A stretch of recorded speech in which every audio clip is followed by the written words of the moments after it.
discussing artificial intelligence-powered gaming and NFTs, please welcome to the stage Angela Dalton and Marc Seal.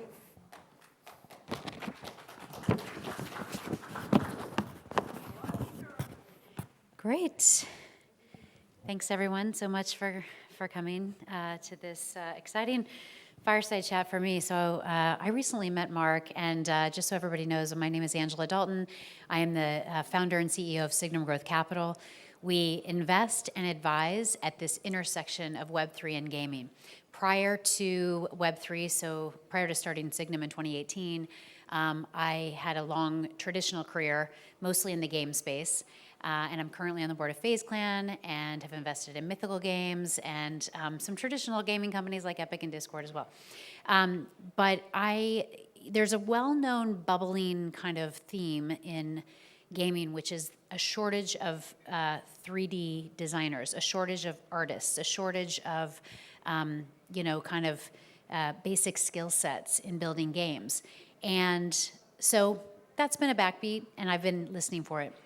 I met Marc pretty recently, and AI and AI can solve that. So there's this bubbling kind of awareness that we need AI in games. When I met Marc, he took it to a completely new level by introducing gene editing and AI. So I will just leave it at that and let Marc take it away in terms of introducing himself and Cosmogene. Thank you, Angie. So I'm Marc. I'm the CEO and one of the founders of Sortium, and we're really focused on the intersection of artificial intelligence with Web3 technology and how combined both of these disruptive technologies can create more value than the sum of their parts. So we'll end up talking a little bit about beyond the sensationalism of the actual term AI and Web3 and what that really means in practice for value creation, content generation, and a whole bunch of other utilities. But my background, I come from the entertainment technology space, dealing in mostly was in mobile gaming and large IP. I guess for anybody who's familiar with the Topps NFT platform or Topps in general, I used to manage the digital licensing for Star Wars, then handled all the Web3 products for Major League Baseball, Bundesliga, UEFA, Godzilla, and some others before going and working with the Walt Disney Company a little bit on their Web3 strategization. Then started Sortium with this goal, and my co-founders, that we really wanted to innovate and bring not just utility to Web3, but bring engagement and kind of the magical experience that we get when we engage with our content, where we don't really care about what the underlying tech is, but we can sense that there is value in the technology that we're using. And I think that's missing from Web3. We have a lot of great use cases, and we're developing the value that's being presented, but it's not fun yet. And we're using artificial intelligence to kind of help drive the content. And we're doing a lot of amazing things, one of which is generating synthetic phenotype data and then having artificial intelligence interpret that to build dynamic characters. And in our game and in practice, what we're doing is you get to genetically engineer creatures called Cosmera, and you can do simulated CRISPR gene editing, and you get some pretty fantastical results. I asked if we could show a video, but we're not allowed to. So you'll just have to imagine. I mean, Marc, you do a phenomenal job of boiling down a very, very complicated topic quickly. Having said that, I'd love to hear you describe what do the characters look like? What would you be doing with this gene editing technology? How does it work?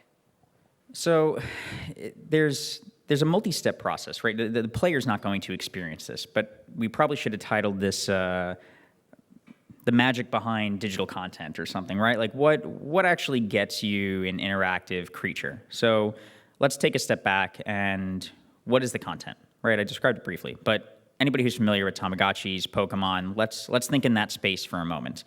These creations, they're artist-driven, you know what to expect, and when they're not artist-driven and they're somewhat procedural, you still know what to expect.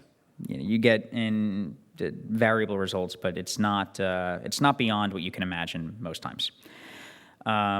So we take a multi-step process to create the underlying technology that then drives character creation.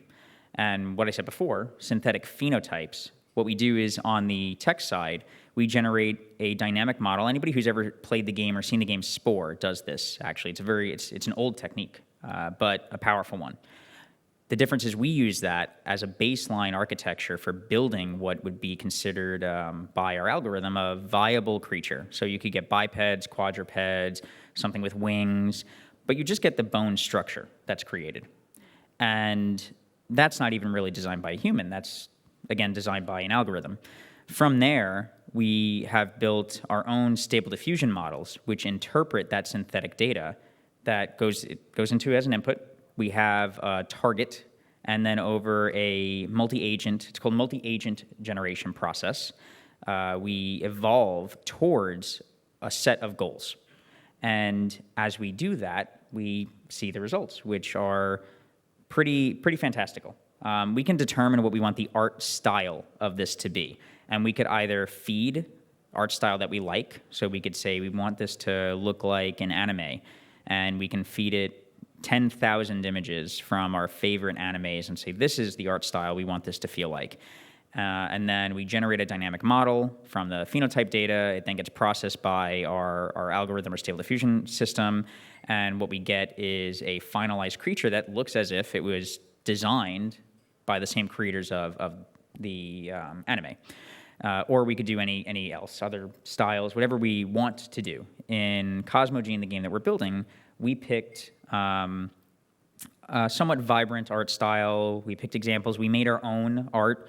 So we even had designers come in and help fuel this process by developing art towards exactly what we wanted to accomplish.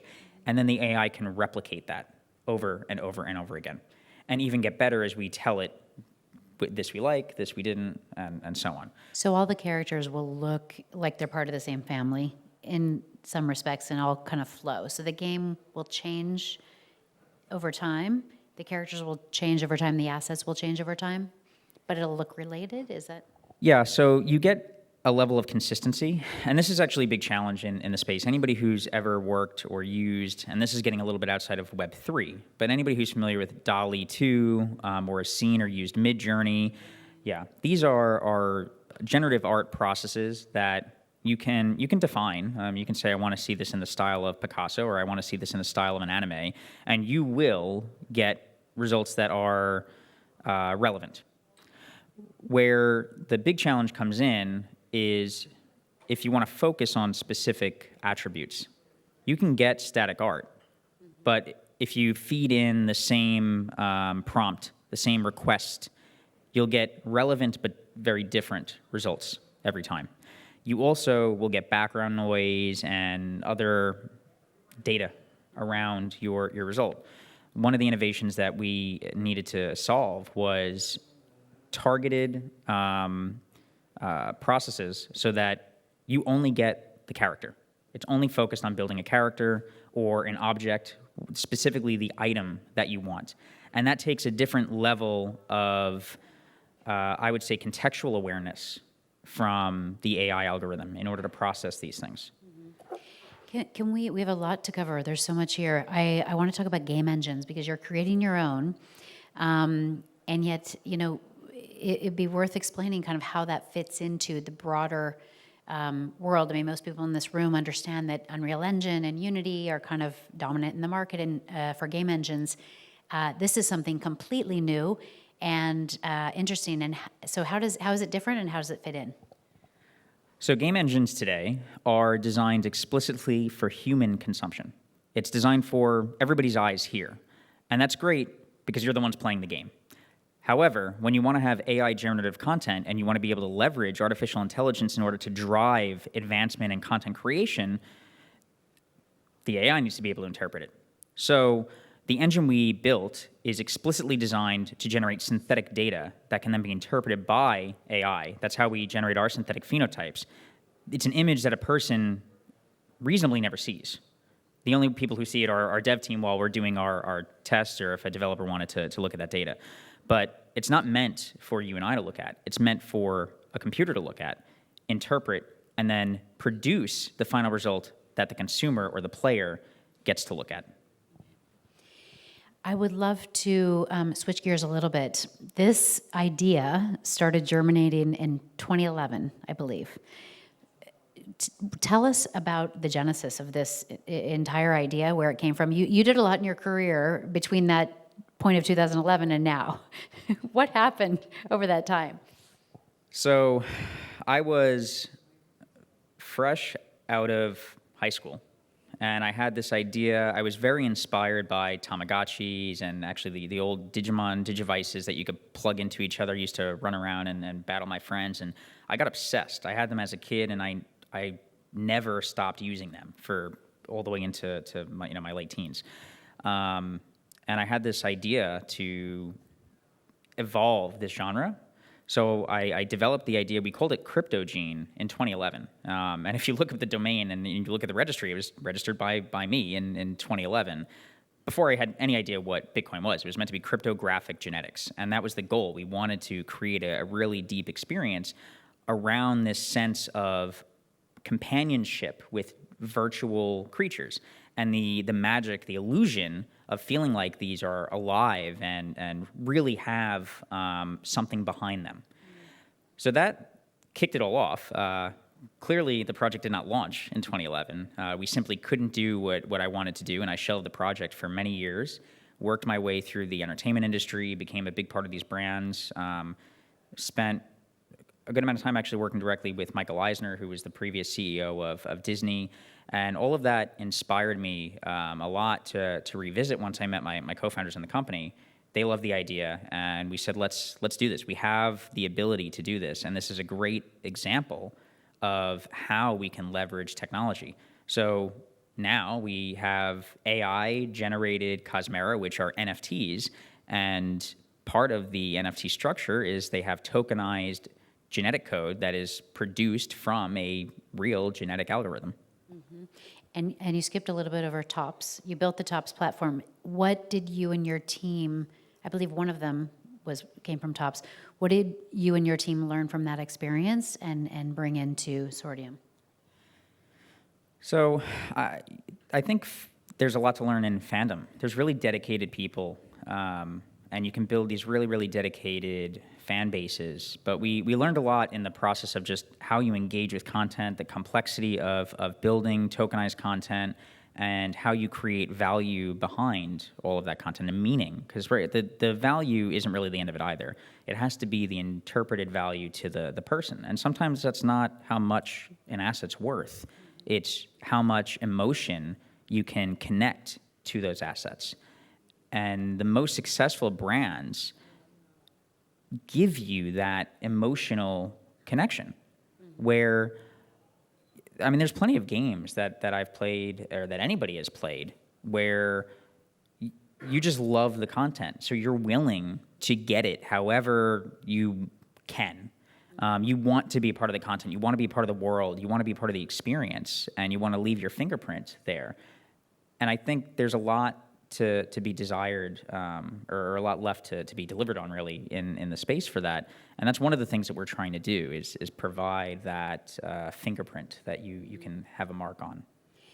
Yeah, and with all of these different experiences and just what you described in terms of the experience in the game is so native to the Web 2 world and kind of the mass market media world and really mass markets in general.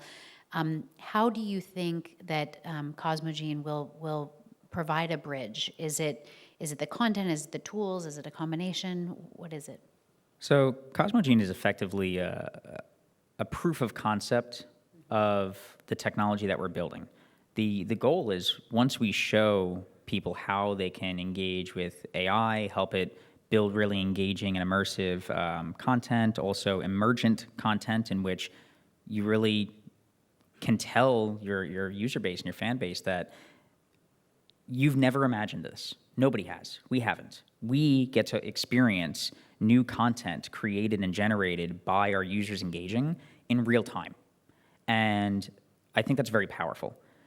So it's a proof of concept for the tech, but I think it's also a kind kind of landmark of what we can do with AI, and it should be a roadmap for others to be able to follow.